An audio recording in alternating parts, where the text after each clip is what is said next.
Have you ever wondered what a so-called minimalist gets their kids for Christmas? I mean, if you call yourself a minimalist, are you even allowed to buy presents? Or are you just curious to see what other people are getting their kids for Christmas to give you ideas and inspiration? Or maybe you just want to know. This video is for you.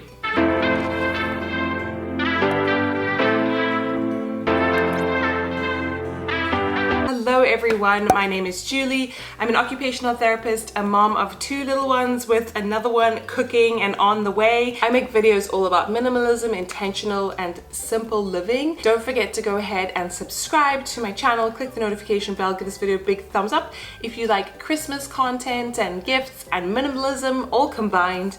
And with all that said, let's jump right in. So I'm going to show you all the gifts that I got for my kids for Christmas, and I also want to just talk briefly about the philosophy that I have around gift giving during this time of year. So I have to admit that this is probably the first year that I have been ultra intentional about gifts for my kids, to the point where I've actually ordered things and then canceled the order or thought maybe this is not the right thing, because I really want to make smart choices about the gifts that I give my kids. Not only because we live in a small apartment, we're probably going to be moving in the next 6 months, which means we have to move everything that we own and buy now in 6 months time, and also because I don't think that children need to be bombarded with gifts. I think we tend to overgift. It is so fun, but you know, it takes away the meaning of Christmas if it's only about presents. So that's kind of the approach that I'm coming from. The second thing is that, you know, now my children are 5.5 and 3, and especially for the 3-year-old, even for the 5.5-year-old, but for the little ones, I tend to not really gift too many things. So I think for my son's first Christmas, I honestly can't remember what we got him.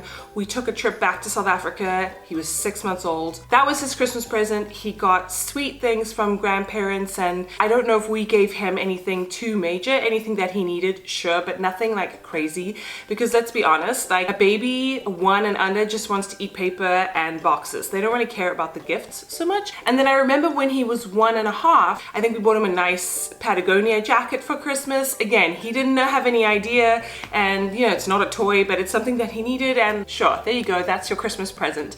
And so as they've gotten older and now they can express what they would like, and obviously it's natural, they have wants and desires, they see things that other children have, and usually what I'll say to them if he asks me for something is, we'll put this on your list, or we'll consider this for Christmas, or maybe we'll ask grandparents or something for this if you need this, something like that, so that we're not constantly giving presents, because literally I could give him something every single day and it would never be enough. Let me know if you relate to this or maybe it's just my kids. And the third thing that I've kind of done differently this year is I created a list on Amazon for gifts as I thought of them, or as things came into my life that I thought would be helpful or good for Christmas, as well as for family, because our family live very far from us and it is easier for them if they have some kind of guidance as to what to buy for our kids. And also by creating an Amazon list, it's something that's universal and they can pick and choose things off the list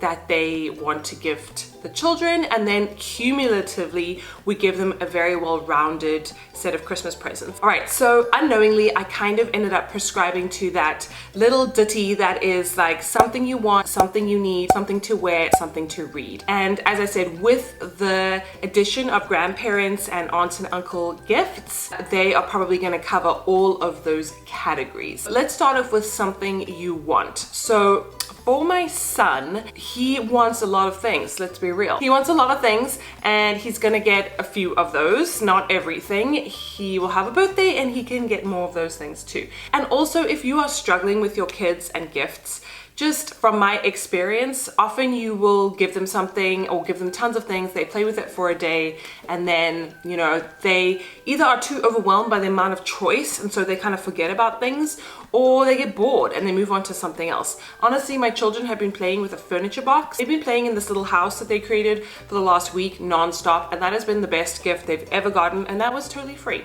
Something that Theo really wants is a remote control car.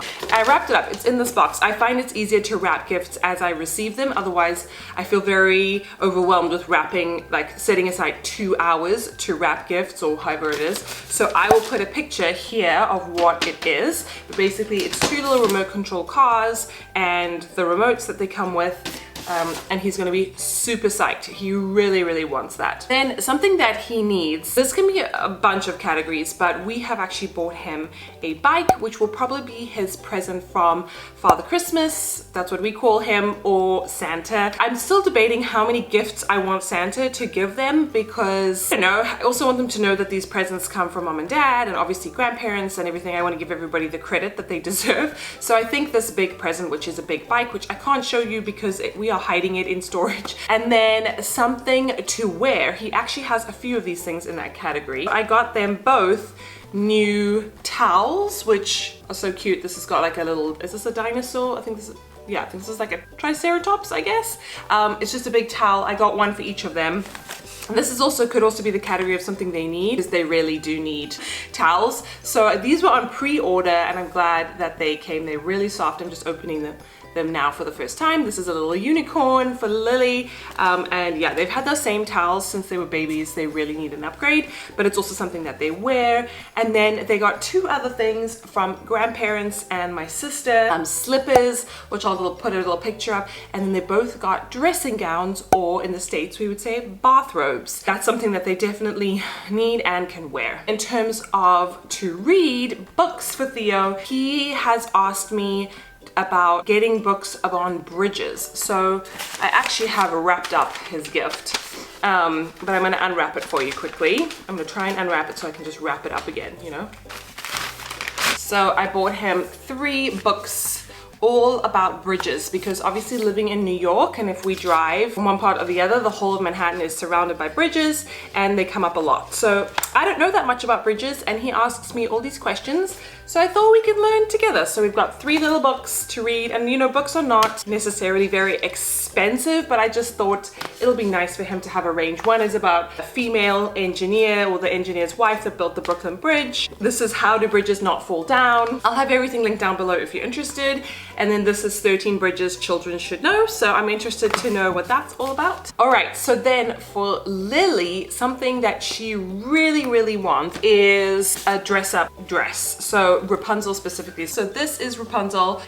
She's really into dressing up. She loves dresses. She loves pink and purple. So I'm hoping that she will like this. And then another thing that I think would go under the want category for her, something that she's really into, are numbers and letters. So these are just a Melissa and Doug magnetic wooden letters, and we actually have one set already on the door, which is how I know that she really likes them. She's very into spelling her name right now, and when you only have one L and one I and one A and whatever it is, like, you're pretty limited in spelling people's names. So I bought another little box. These are really affordable and I think they're pretty good quality, and I think she's really going to enjoy them. The other thing that's kind of tricky with Christmas presents is I wouldn't say that we have bought Lily equal monetary value gifts, because she is only 3. So we haven't bought her something like as lavish as a new bike, because she'll probably use Theo's old bike, but as she needs more expensive things, we would buy them for her. I'm not like keeping $1.00, you know, table per kid, but I did want to buy her something a little bit more special. So I actually have wrapped up this one, so I'm not going to open it, but I'll put a picture right here. And I bought her another set of magnet tiles. I've spoken about these before in, I think, my children's gift guide that I'll link up here. Magnet tiles are a great gift. I mean, they are awesome, and they definitely keep my kids super entertained. And there's obviously like an unlimited amount that you can buy. I don't want to buy too many and then we have to store them and look after them, but they are quite an investment. So I thought it was a nice gift for her for Christmas. Then I spoke about what she has to wear. So she also has a bathrobe, she has slippers, she has a towel, and I guess also she has this. So she can also wear that. And then to read, my sister has bought her some books, some Peppa Pig books. So she has those books, and she also just had a birthday recently. And this is tough because when you have birthdays close to Christmas, like, you know, then it's like, seems like they're getting lots of new things. So you want to balance that, but you also want to be fair. So she did receive some books for her birthday and a few other things that kind of all together, you know, she's getting a lot of gifts. And remember, she's only 3, and I don't think that 3-year-olds need like tons of presents. As I said, they get super overwhelmed. They cannot kind of take charge of all the gifts that they have. And so I think it's less is more is really, really important. So those are the gifts that I have for the kids. Let me know if you think that's more on the maximalist or the minimalist. I don't think it's too many. You know, we've balanced what we're personally giving them. Something else that I got them, and I'll put a little screenshot, are these little LCD writing pads. They just haven't arrived yet. And basically, I think Lily will really enjoy them. It's like you write and then you can erase and then you can write again. You know, like the old school, I can't remember what they were called, like easy slider things. It's just like a more modern version of that. And so I thought if I get Lily one, I need to get Theo one as well. Like I have to get both of them. So I think that'll be something really fun. And that's something definitely that would go into the I want category, but I think it's also educational for them because Theo can practice writing. And Lily is, as I said, very obsessed with her name. So I think it'll be good. She's always asking me to write her name. You know, as a minimalist or someone who's aspiring to be a minimalist, I really try to be intentional and thoughtful. Look, I'm probably not going to get it all right. There might be gifts that they don't gravitate towards, or sometimes gifts take, you know, a while before they get into them, but I'm hoping that these are all presents that they will enjoy in some form or other. And I think having a list and all the family looking at that list prevents duplicates, prevents overbuying and overspending, and I think it will be really fun for the kids. So I'm excited for them to have Christmas and, you know, enjoy the magic and also just understand the real meaning behind the holiday. Let me know what you're getting your kids for Christmas, or if anything on this list is something that you would get for them. It's obviously so personal, but I don't think giving kids too many things is a good idea. Don't forget to go ahead and subscribe, click the notification bell, give this video a big thumbs up for more minimalist content. You know, it's been really fun at doing holiday content, so I have a few other videos related to like gift wrapping and making DIY gifts for people, so make sure that you check those out, and I can't wait to see you guys in my next video. Bye!